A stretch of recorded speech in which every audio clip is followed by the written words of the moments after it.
Ah, the PlayStation Portable. Sony's first true foray into the portable gaming space, the PSP attempted the apparently impossible task of unseating Nintendo as the undisputed king of handhelds. The Game Boy line soundly defeated contenders such as Sega's Game Gear, SNK's Neo Geo Pocket, and the Nokia N-Gage, all technically superior to their Game Boy rivals.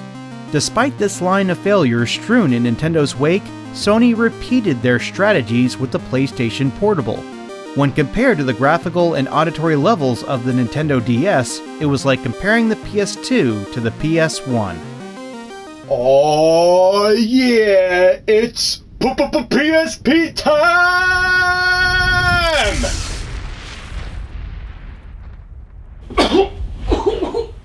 Oh, hi, PG. You finally break out of the Vita? That's right. You know you're not gonna talk about my boy the PSP without yours truly, PG. Alright, I don't mind sharing the limelight. Just remember, today we're only talking about the surface level model differences. No deep dives, no rankings this video. Deal? It's cool, man. I am all about my Sonys. You know me, you feel me? Really hope I'm not making yet another mistake here.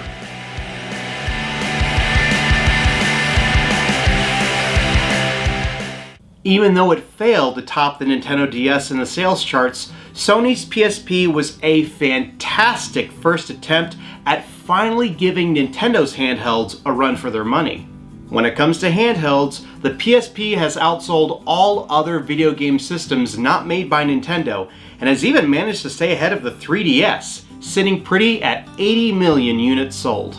If you're ready to revisit Sony's portable glory days, we'll be taking a look at the various models available, except for the PSP Street.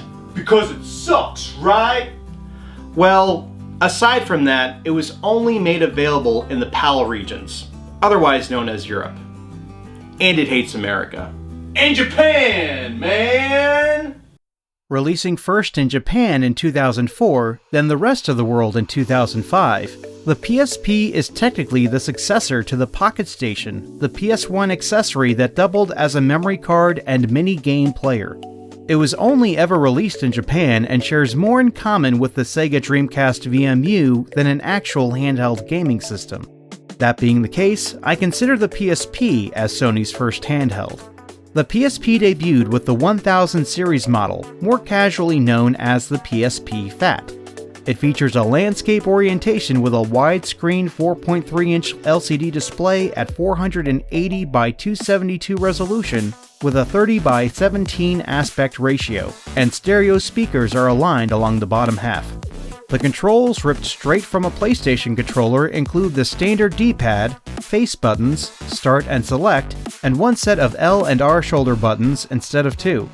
This speaker-looking thing is actually an analog control nub, and there are also buttons for volume controls, video and audio toggles, and a home button. There are LEDs for power, memory stick access, and Wi-Fi activity. There is an underutilized IR sensor, aren't they always? A USB mini port, headphone jack with serial port, which allowed for a media remote control to be connected, spot for the memory stick duo, a barrel-shaped power port, and a power slider that doubles as a way to hold all inputs from being read. The main form of media used by the PSP is the UMD, or Universal Media Disc. It's a proprietary format developed by Sony that contains either games or movies, and worked in tandem with the memory stick duo, which was needed for game saves, importing your own music, photos, and videos for use on the system. It's the first Sony game device to include Wi-Fi, 802.11b connectivity, has a rechargeable battery, a sleep mode, access to the PlayStation Network, and remote play with PlayStation 3. The first PSP redesign came in the form of the 2000 series, also known as the Slim, in 2007. When compared to the 1000 series, the Slim is thinner, lighter, and has a brighter screen with better color saturation.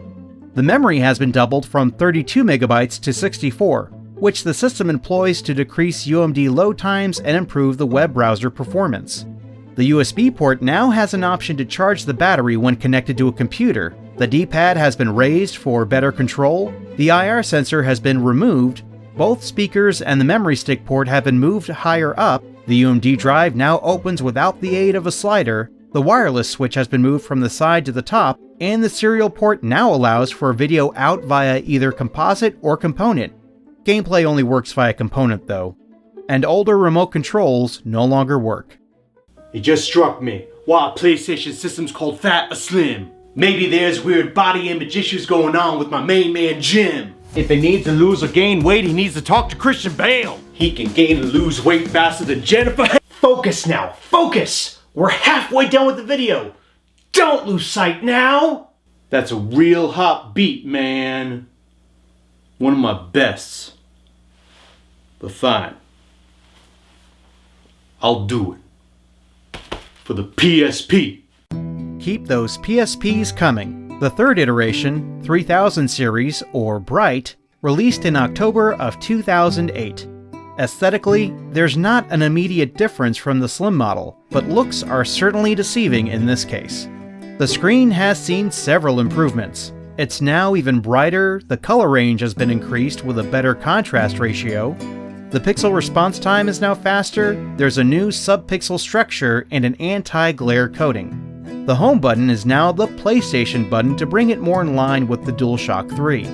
A microphone was also added, and the video out function now allows for gameplay to be viewed over a composite cable.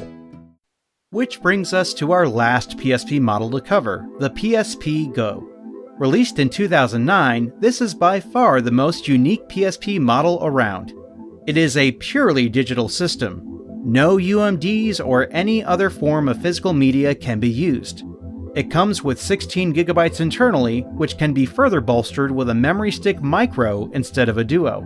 It also has the really nice added functionality of Bluetooth, complete with a new LED, meaning you can use wireless speakers with it as well as control certain games with the DualShock 3. It is thinner, lighter, and smaller than the 3000 series, meaning the screen also needed to be shrunk down to 3.8 inches with less real estate to deal with. The screen sets on a sliding mechanism with redesigned speakers, and it can open to reveal the smaller recessed controls.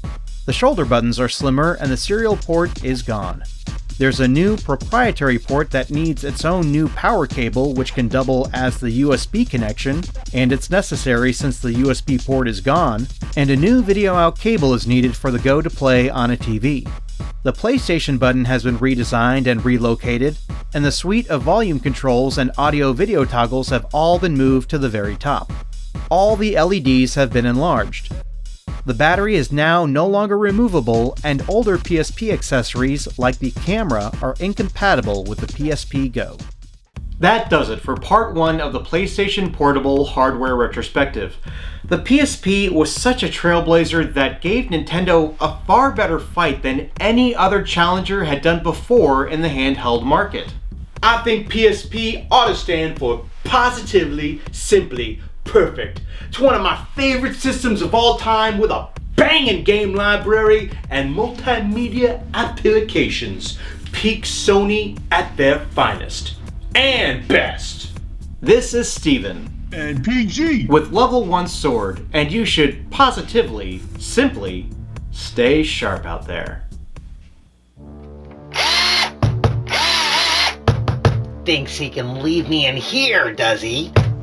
I'll be out of here.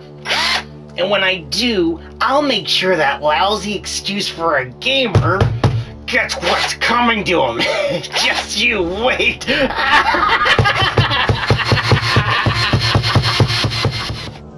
Hey, thanks for watching! If you want to keep on top of the videos, definitely take a sec to subscribe. I'm also on Twitter, Instagram, and Patreon if you want to follow me across the internet. Level 1 Sword also has a bi-weekly podcast, so give it a listen.